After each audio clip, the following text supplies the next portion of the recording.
So as you may have noticed, I took a little time off last week. And in that very short span, we've managed to surpass 170,000 deaths from COVID-19.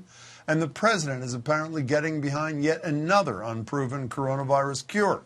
This one, a highly toxic plant that was apparently brought to his attention by HUD Secretary Ben Carson and the creator of MyPillow. Seriously. Trump also basically declared peace in the Middle East with just a lingering issue or 200 still left unresolved there. Meanwhile, Joe Biden and Kamala Harris officially teamed up and currently hold a double-digit lead over Donald Trump and Mike Pence in a new poll. So, seemingly to combat that, the president is ramping up his attacks on mail-in voting and a system older than the U.S. itself, the Postal Service. We've heard dozens of stories of mail sorters being taken out of processing facilities and instances across the nation of mailboxes being suddenly whisked away. Of course, the Trump administration says that was all long planned and largely part of routine rebalancing and maintenance. And asked today if the president and his allies were purposely slowing the mail system to derail mail-in voting efforts, here's how he responded. No, not at all. Wouldn't do that.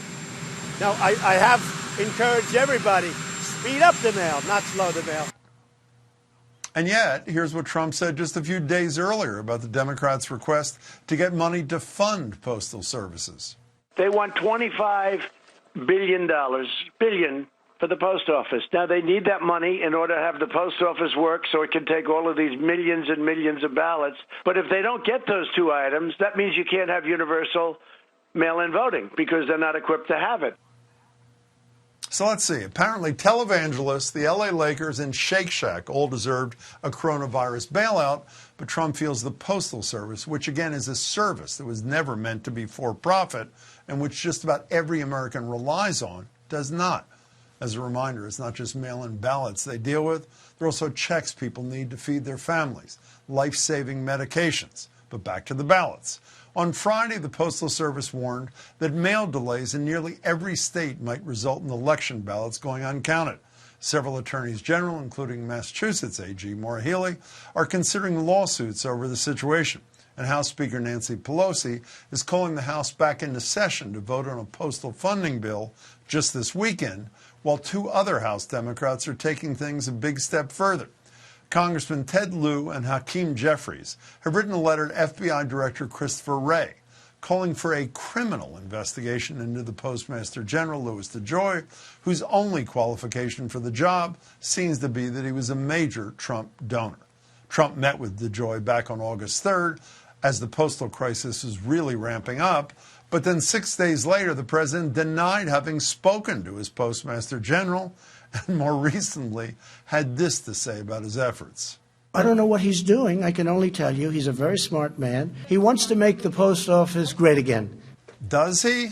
I'm joined now by John Flattery. John is the president of the American Postal Workers Union Central Massachusetts area chapter. John, thanks so much for giving me some of your time. I appreciate it. Hi, Jim. Thank you for having me on. So I assume you've heard the complaints already. Actually, I've made them as well, that the mail, forget November, the mail is already slowing down since this new postmaster took over. Is this real or are we imagining this? This is real. The mail is slowing down, and it's being slowed down intentionally. And well, I want to get to the intention issue in a minute. What's happening? What changes have been made that are causing that slowdown? They've just basically reduced staffing to the point where there aren't enough people to deliver the mail, and they're not authorizing any overtime. So historically, the Postal Service has kind of relied on overtime. They've always figured it was cheaper to pay overtime than to hire additional employees. Mm-hmm. Now they've cut back on the overtime, when in the past they've already cut back on the employees. So there's not enough people to work the mail. And if somebody calls in sick or is on vacation, they're not just they don't cover that person's duties anymore. So mail. Wait, let me understand that. If somebody calls in sick or goes on vacation, if that's my mail carrier or the man or woman at my local branch, they don't replace him and I just don't get my mail? In certain cases, no, they won't. If they can find some way to distribute the mail among other carriers to get it there, they'll do it. But now it's just a matter of if the mail's not there, the carrier's not there, get it there the next day or the day after that. So, John, the other day, Congressman Stephen Lynch joined me on the radio, on our radio show, and here's what he had to say about another change that's been made. Here's Congressman Lynch. They tell me that that DeJoy, the new Postmaster General, has removed the high-speed sorting machines, 6 of them, from the general mail facility at the post office. I learned this yesterday. We're doing a general investigation of what's going on. So, John, high-speed sorting machines are being taken out of the facilities. Is that happening in your region as well? Yes, they took 3 machines out of the facility in Shrewsbury, Mass. And what's the rationale? What's the explanation for that? Well, basically, they said it was low volumes, but historically, every summer, we experienced low volumes. So they would power down the machines, put a top over them, and wait until the volumes pick up in the fall, and then we'd be able to use them again to process the mail. Why they spent all the money taking them out is beyond me or anybody I've spoken to in local management.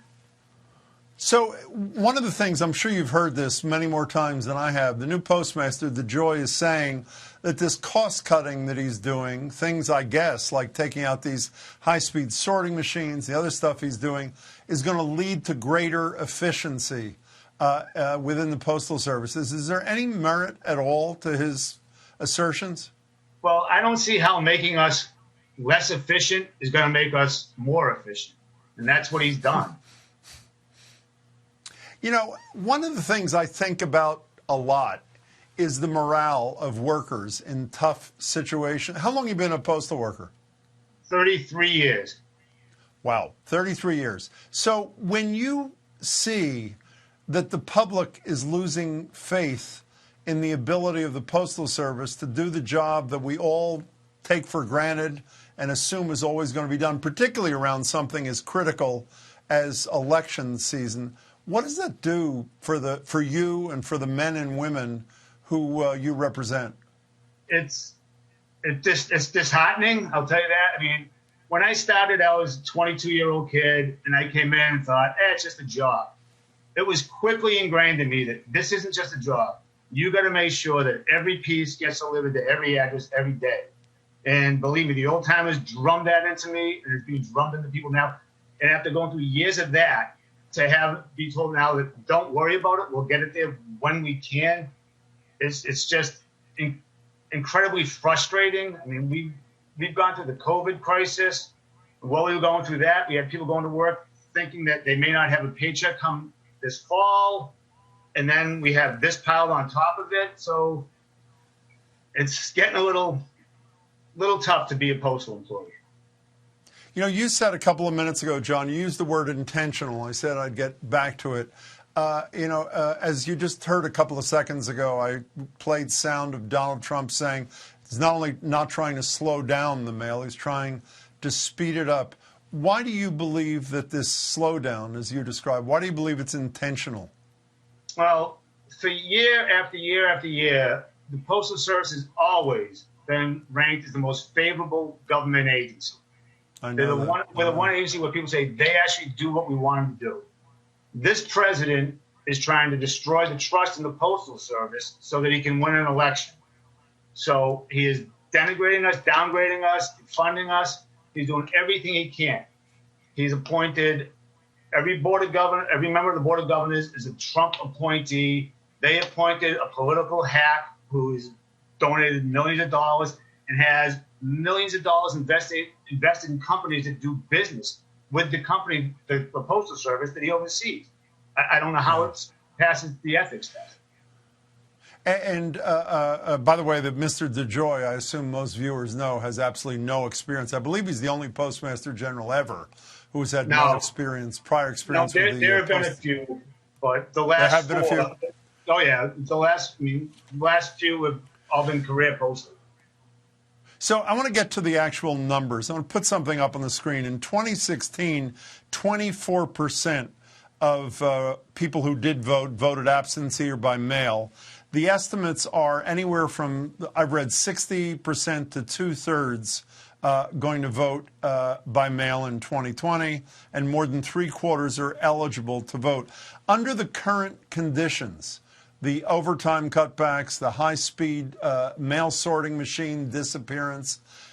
Can you deliver those ballots in time across the country?